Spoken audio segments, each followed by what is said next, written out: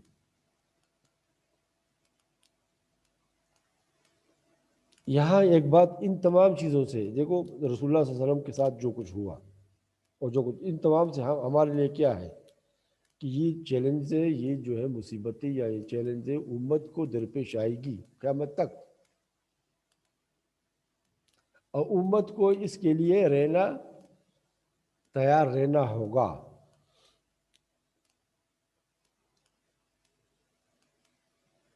آج کل ہم دیکھتے ہیں، دیکھو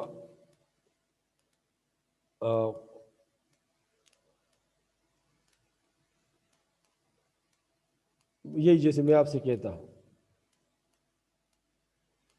کہ اتنے چیلنج ہیں، لیکن اصل میں بات یہ ہے ہمارے ہاں بھی کچھ چیلنج بنے ہیں، کچھ فرقوں نے بنائے ہیں، کچھ لوگوں نے. اس میں صرف جو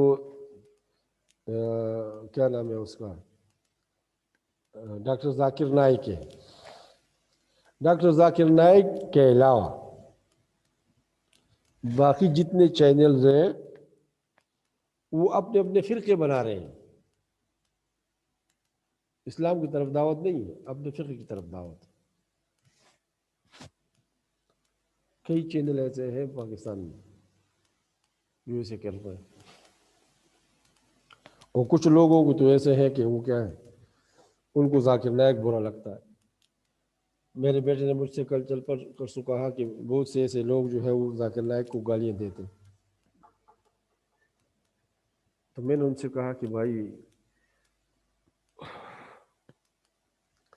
ذاکر نائک جو ہے ایک شخص سے کر رہا ہے ایک دین کی خدمت، لیکن مصیبت یہ ہے نا کہ جو دین کی جو میرے ذہن میں کچھ خیالات ہے دین کے متعلق، اگر میں ان کو لوگوں تک پہنچاؤں تو میں اسی کو دین سمجھتا ہوں. اگر آپ پہنچائیں گے کچھ تو اس کو دین نہیں سمجھتا. آپ پہ تنقید کروں گا. آج کل لوگ کیا کر رہے ہیں، جو کیا ہے اس میں ہمارے کیا نام ہے اس کا، جو تبلیغی جماعت سے تعلق رکھے، اس کا کیا ہے، طارق جمیل صاحب، بہت سے لوگ اس کے پیچھے لگے ہوئے، بہت سے کچھ اور کے پیچھے لگے ہوئے. بھائی وہ تو ایک کام کر رہا ہے کچھ، تم اس سے اچھا کر لو. اگر وہ تمہیں پسند نہیں اس کو تو کرنے دو نا.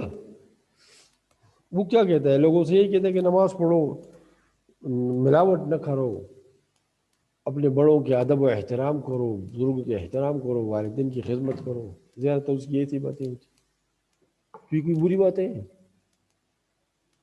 یعنی مصیبت یہ ہے نا کہ جو چیز میں کرتا ہوں تم بھی وہی کرو. بھائی تم کو پیغمبر تو نہیں کہ میں تیری اتباع کروں. مجھے تو پیغمبر کی باتوں میں جو کچھ میرے سمجھ میں ہے اس کے مطابق میں آگے جا رہا ہوں.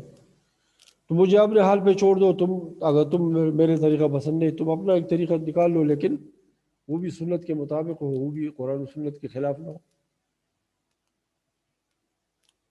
تو یہ چیلنج ہے، یہ مصیبت جو آج کل ہمارے ہیں. دیکھو ایک ملک ہے، میں نام نہیں لیتا، انتہائی وہ ایک مصیبت اس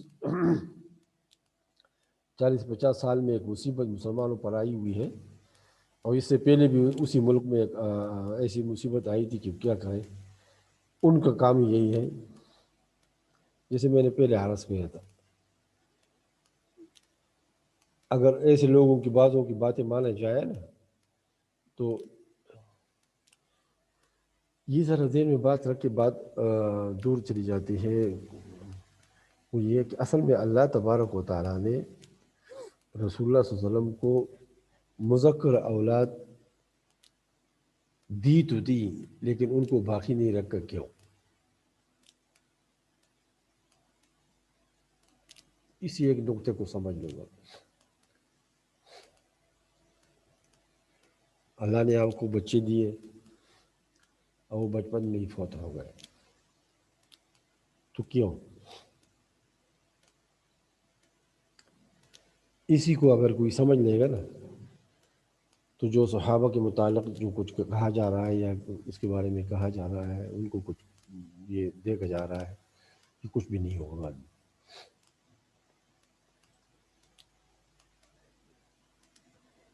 وہ کہتے ہیں اس کے ذہن کے لیے ایک اشارہ کافی ہے۔ تو میں آپ سے یہ کہہ رہا ہوں کہ دیکھو اسلام کے خلاف یہ آیاتیں میں کچھ چند آیات آپ کے سامنے پڑھتا ہوں، یہ ہمیشہ رہیں گے۔ سب سے پہلی آیت تو میں نے پڑھ لی وَلَا يَزَالُونَ، دوسری آیات یا ایھا الذین آمنوا ان تطیعوا الذین کفروا یردوکم علی اعقابکم فتنقلبوا خاسرین۔ اب دیکھو یہاں ہی کہتے ہیں کچھ لوگ ایسے مقالات لکھتے ہیں اخبارات وغیرہ میں، اور تب یہ کہتے ہیں ہمارے ہاں بھی یہی ہے نا کہ جب تک ہم وہ راستوں کو اختیار نہیں کریں گے جو یورپ اور امریکہ نے کیا ہے تو ہم یہی بیکار رہیں گے، یہی پیچھے رہیں گے۔ حالانکہ وہ لوگ جو آگے ہوئے وہ علم کے ذریعے ہوئے۔ ہمارے ہاں علم کے ادارے کم بنتے ہیں۔ دیکھو علم جو ہے وہ علم کا چھرانا بھی جائز ہے، کیونکہ وہ کہتے ہیں نا یہ ایک جو اگرچہ اس حدیث کے بارے میں آتا ہے کہ یہ تو ذرا ضعیف ہے کہ الحکمت ضالۃ المؤمن حیث وجدہا اخذہا، حکمت جہاں پالیے لے لو، کسی کا نہیں ہے حکمت۔ علم ہمارا میراث ہے، علم اللہ کا ہے، لہذا جہاں چاہو جہاں سے لو۔ اب ہمارے ہاں دیکھو یہ اگر آپ اندازہ لگائیں، یہ جو ہمارے باہر جاتے ہیں نا جو، بلکہ میں تو تمام مسلمان ممالک کے بارے میں کہہ رہا ہوں، جو لوگ باہر جاتے ہیں تعلیم حاصل کرنے کے لیے، اگر اس میں اندازہ آپ لگا دیں نا تو 99% جاتے ہیں، وہاں کیا سیکھتے ہیں؟ لا سیکھتے ہیں، ہسٹری سیکھتے ہیں، یہ آرٹ سیکھتے ہیں، اور زیادہ سے زیادہ جرنلزم سیکھتے ہیں، سنیما وغیرہ، فلم کیسے بنایا جاتا ہے، یہ وغیرہ چیزیں۔ وہاں فزکس، کیمسٹری، بایولوجی وغیرہ یہ چیزیں، صنعت کاری نہیں، یہ اس میں داخلے بھی نہیں ملتے ہمیں۔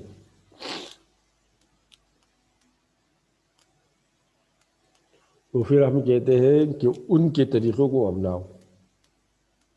بھائی ترقی کا تعلق نہ آپ کے لباس سے ہے، نہ آپ کے وضاقت سے ہے، ترقی کا جو تعلق ہے وہ علم سے۔ جتنے بھی بڑے بڑے سائنسدان دیکھو نا تو اس کو اگر آپ دیکھ لیں تو وہ پاگل نظر آتے ہیں، ان کی بڑی بڑی داڑیاں ہوتی ہیں، مونچھیں ہوتی ہیں، میلے کچلے کپڑے پہنے ہوئے ہوتے ہیں، عجیب قسم کے لگتے ہیں کہ یہ بھی سائنسدان۔ اصل چیز تو جوہر ہے نا، جس کو ہم قشور کہتے ہیں، چل کے ہم چلکوں پر زیادہ زور دیتے ہیں اور اصل کو چھوڑ دیتے ہیں۔ بھائی ہمارے ہاں کچھ لوگوں سے، ہمارے ملکوں کا یہ لازمی ہے کہ وہ کچھ ایسے لوگوں سے، ایسے ملکوں سے تعلقات رکھے، بلکہ ان سے منوائے کہ ہمارے طالب علم اس فیلڈ میں داخل ہوں گے، جو کہ نادر فیلڈ ہے، جس پہ ترقی کا دار و مدار ہے۔ اب ہمیں ہسٹری پڑھنے کے لیے کیا ضرورت ہے کہ ہم باہر جائیں، یا لا پڑھنے کے لیے کیا ضرورت ہے کہ ہم باہر جائیں بیرسٹر بنے؟ یہ تو اور بھی غلام بن گیا، کیونکہ جب تک یہ بیرسٹر ہوں گے پاکستان میں تو اسلامی قانون نہیں آئے گا، جب تک جج وہی قانون دان ہوں گے تو اسلامی قانون نہیں ہے، کیونکہ وہ اسلامی قانون آ گیا تو وہ چیف جسٹس کیسے رہے گا؟ اس کو تو اسلامی قانون آتا ہی نہیں۔ وکیل بڑا وکیل کیسے رہے گا؟ آگے وہ ایک اور آیات ہے، کہتے ہیں ان تطیعوا الذین یردوکم علی اعقابکم، اگر ان لوگوں کی تابعداری کرتے ہو جو تمہیں واپس لوٹانا چاہتے ہیں، فتنقلبوا خاسرین۔ ایک اور آیات ہے وَإِنَّ الشَّيَاطِينَ لَيُوحُونَ إِلَىٰ أَوْلِيَائِهِمْ۔ یہ آیات جو ہے اب تک اس کو سمجھنے کی ضرورت ہے کہ اب تک جتنے بھی یہ اسلام کے بارے میں جو ایسے آراء اور ایسے خیالات نکلتے وہاں اور یہاں اس کو قبول کرنے والے بہت زیادہ لوگ جو ہے، عورتیں اور مرد جو ہے وہ ان جوز میں اس کے دفاع کے لیے آ جاتے ہیں، یہ ان کے اولیاء ہے۔ جیسے شیاطین لیوحون وہی کرتے ہیں اپنے اولیاء، اپنے دوستوں کو، اپنے پیروکاروں کو، کس لیے؟ لیجادلوکم، تاکہ تم سے جھگڑا۔ ایک حدیث قدسی میں ہے انی خلقت عبادی حنفاء، میں نے اپنے بندے صحیح پیدا کیا، حنیف پیدا کیے، مستقیم پیدا کیے ہوں۔ آگے کیا فرماتا ہے؟ الفطرت پر پیدا کیے، ملنے صحیح پر پیدا کیے، اس پہ انبیاء نازل ہوا ہے۔ فاحتالتہم الشیاطین، شیاطین نے ان کو لے لیا حیلہ کر کے۔ اخذہم ذات الیمین و ذات الشمال، کسی کو دائیں جانب کسی کو بائیں جانب لے لیا انہوں نے۔ فذہبت بہم کل مذہب، تو تمام مذاہب مختلف طریقوں پہ چلایا گیا۔ کوئی کیا بن گیا، دائیں بازو والے بن گئے، کوئی بائیں بازو والے بن گئے، کوئی کیا ہو جائے گا وہ جسے کہتے ہیں قدامت پسند، کوئی جدت پسند، کوئی عقل پرست، کوئی کیا کوئی کیا کوئی کیا۔ تو اس حدیث میں تجدید ہے، تجدید کی ضرورت ہے۔ کہتے ہیں ایھا الاخوہ ولازما من لوازم کل عصر، تجدید کی لیے ضرورت ہے تجدید۔ وما ارسلناک من رسول الا بلسان قومہ لیبین لہم، اب قرآن کے بعد تو کوئی نبی نہیں ہے،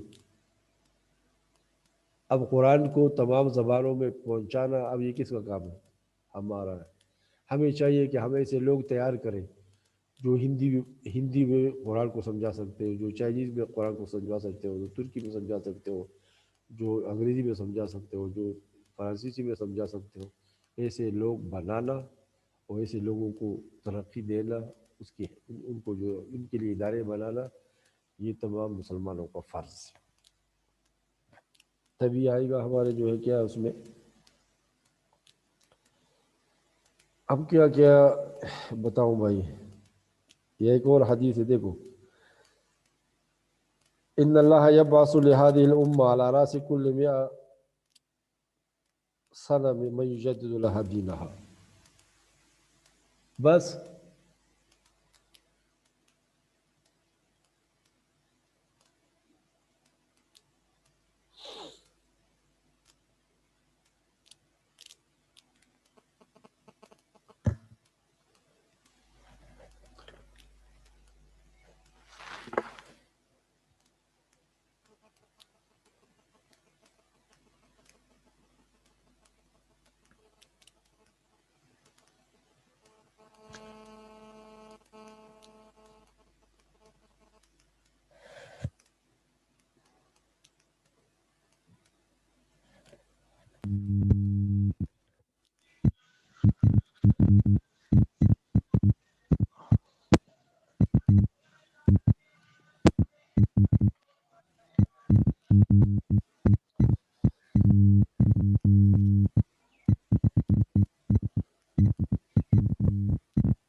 خیر خدای دغه جی وخت پوره شو، دا نیم ټایم راشه. ہاں سر جی.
سر بس مونږ کلاس ختم شو کنه؟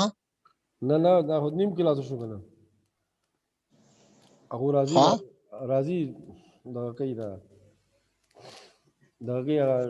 بیا دغه کوي تاسو ته نیم ختم شو کنه، نیم کلاس ختم شو کنه.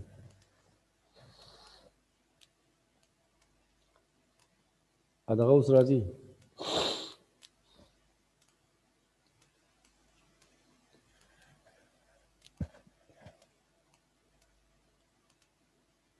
تاسو آواز راځي؟ جی آواز راځي. بیا به وایي ګورم زه خو باره تاسو آواز راشه زما ښه دغه شروع کوو دغه ته شروع کوو ما خو باره چې آواز ختم شي تاسو ته. دیکھو یہاں ایک بات کی طرف اشارہ کرتا ہوں. تجدید کی رسول اللہ صلی اللہ علیہ وسلم نے خود بشارت بھی دی ہے.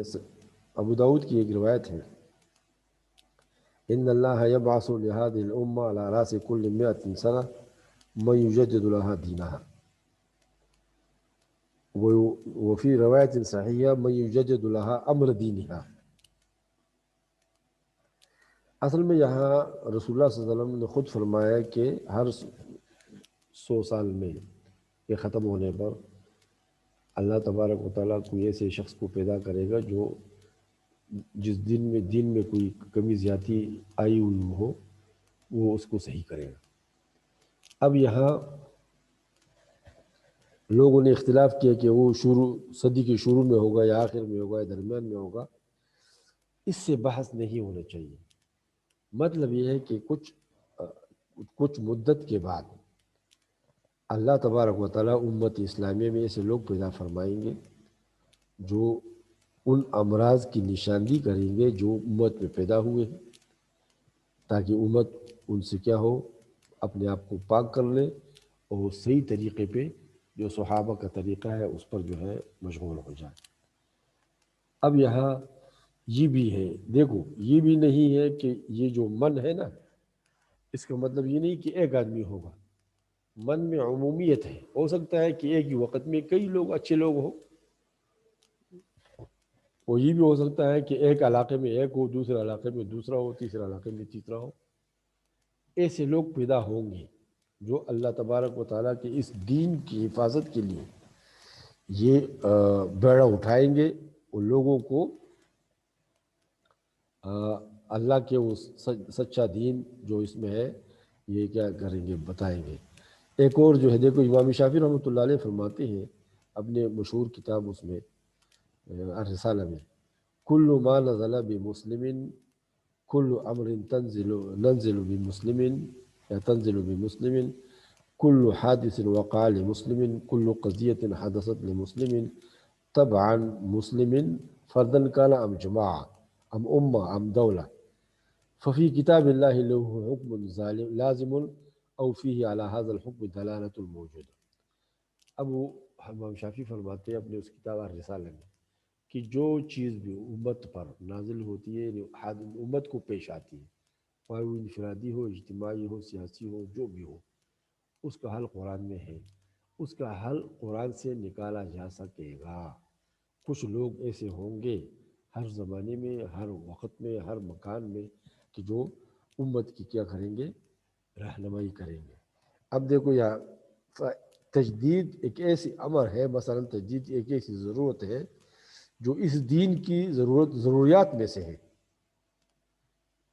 اس میں اب یہ ہے کہ مجتہدین ہوں گے، اور مجتہدین میں غلطی کی بھی امکان ہے، لیکن دیکھو مجتہدین کی غلطی کو اللہ نے معاف فرمایا ہے۔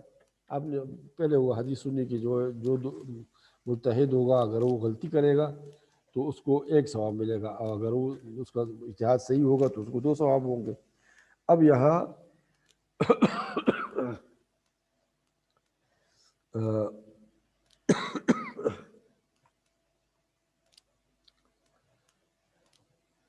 لیکن دیکھو ذرا، اس میں یہ ہے کہ ہماری جو تجدید ہے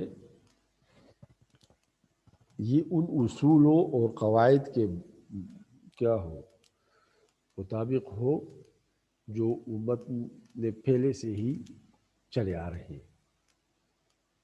دیکھو ایسا ہے نا، ذرا ذہن، اصل میری طبیعت کچھ خراب ہے،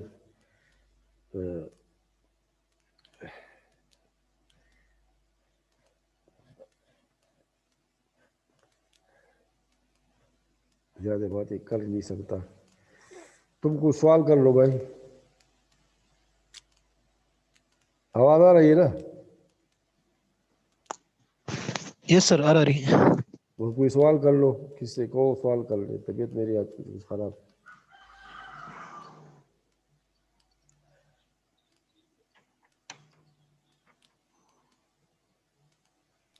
سر اس کورس کے لیے کون سی کتابیں میں پڑھے گی؟ یہ مکتوبات اور تجدیدی دین؟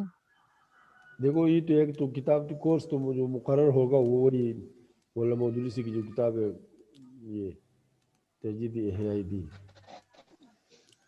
اور جی کتابیں پڑھے جو ہے مکتوبات پڑھ لے، ادھر جو ہے وہ شاہ اللہ کی کتاب حجت اللہ الباغہ پڑھ لے، اور جی علامہ اقبال کی کتاب جو ہے تجدید احیاء دین وہ بھی پڑھ لے۔ جی، ریکنسٹرکشن آف ریلیجیس تھاٹ ہاں ان اسلام، ہاں، وہ اردو میں ہے نا؟ جی اردو میں ہے، سر انگریزی جی میں یو خبره ده حجت الله البالغه کې څه ټوس لکه متعین څه شی او قتل بغواړي؟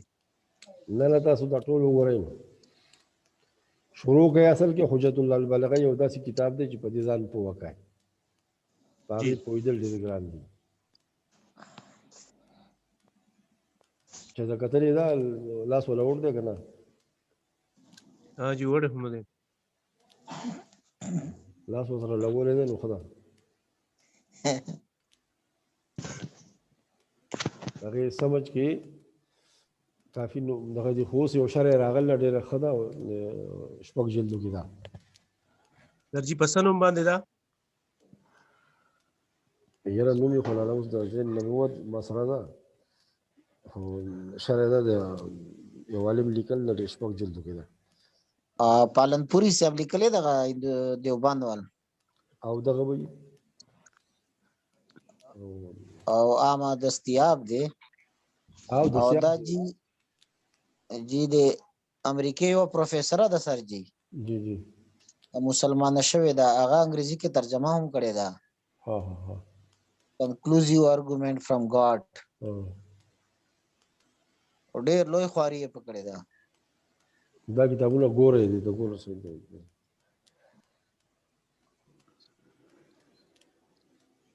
دا ما 2 ځله مخکې هم تپوس وکړو، صفیه میلاو شوې ده موږ سره که نه؟ او ملاو ده ملاو ده. صفیه ته ولې غلې؟ ته ولې غلې؟ موږ د لبا به تپوس کوو، ته غلې؟ څه چل دی؟ سر روجای نیولې ده.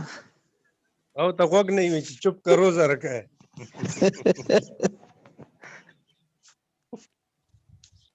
دیکھو تمہارا رزلٹ کیسا ہے؟ رزلٹ اچھا رہا؟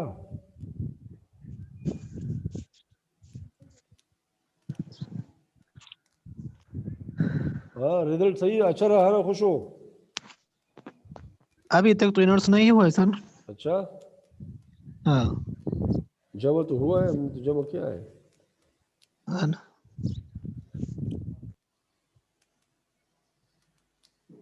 لیکن محنت کرو, اصل میں اب کی جو ہے اس میں بڑی کمزوری آتی ہے. اچھا ٹھیک ہے جی. اس سے معلوم ہوتا ہے کہ تم کچھ محنت نہیں کرتے ہو.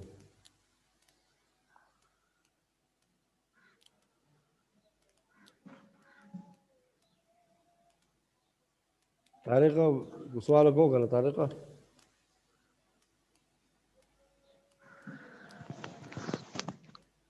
داسې معلومیږي سره چې تاریخ خود شوی دی اجل. ہاں ہاں ہاں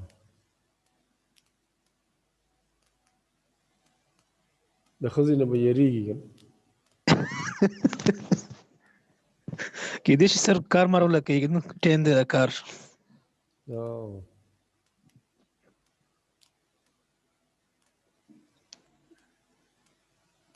اصل کې سړی چې کتاب ولیکلو په دې ښځې ډېر بد لګي.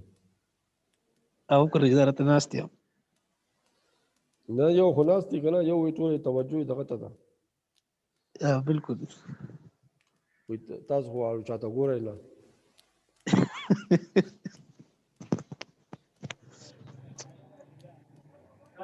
سر دې وخت کې ستاسو مخاطبین دواړه دي چې ها ها سر جی غشر نام هغه د رحمت الله الواسع رحمت الله الواسع مولانا سعید احمد پالنپوری. دغه دا ډېره ښه شعره ده. دا ګورئ شاه ولی الله په دغه باندې مزاج پوهېده, دا سړی پوه دی. خو اصل کې اوس خو مخکې روژه راغله که نه, روژه کې مونږ خو دغه نه کوو. روژه کې زمونږ د صفیې دي دغو ډیوټي زیاته شي. جی بالکل. دا خو ګوره 2-3 بجې ته یا 2 بجې کې دغه ته ننوځي کچن ته, سحري دپاره دغه لپاره څه ورته وایي افطاري لپاره تیاری دی, بیا د دغه لپاره تیاری دی, بیا پکې میلمانه هم ډېر شي, واړه ډېر شي. اوس دغه دي نو دا زنانو باره کې دا دغه ده. بالکل جی ڈشز هم زیات وي. بالکل جی. دو سره لگ تاسو جی نمبروں کی گزارا کوي خیر دی. نه موږ ټول سره کوو. او جی دا چې کوم د دفتر ول کسان یو کار ډیر هغه سره هم گزارا سر کوي. ها دفتر والا تاسو ډیر کار کوي. او چې څوک را دي وي سبا راشه, سبا راشه کار نه ني. او ګوره ټول دا اکثر داسې دغه کوي دغه چې سرکاري ملازمین.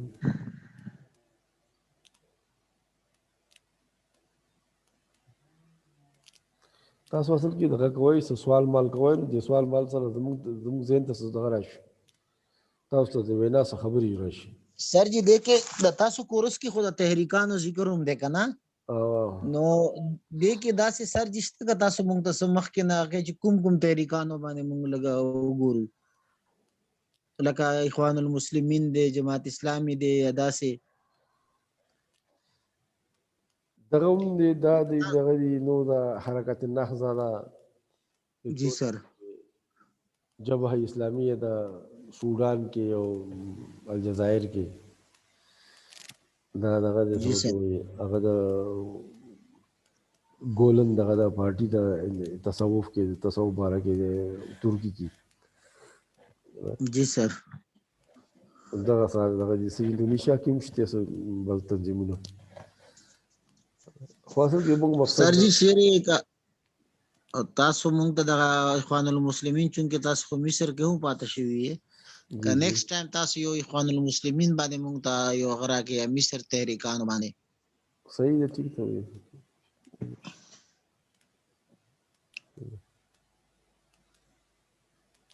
تاسو چې هلته وایي سر جي, نو هغې څنګه حالات و د پابندیانې وې په پابندیانې وې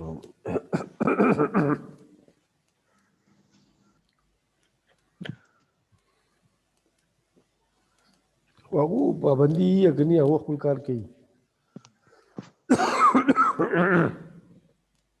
اصل کې هغه ډېر منظم جومات دی, خو دې سړي ورته ډېر نقصان ورساو. د مړه کړل اوس هم 60-70 هزار کسان دغه کې دي, جیل کې دي.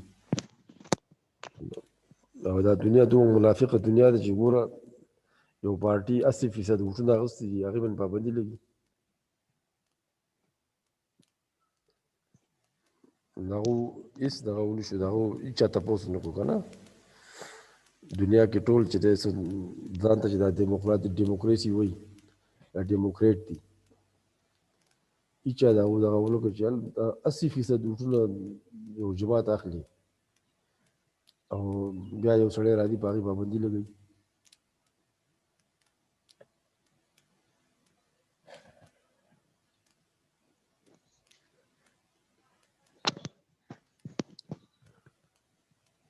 ځای نو ښه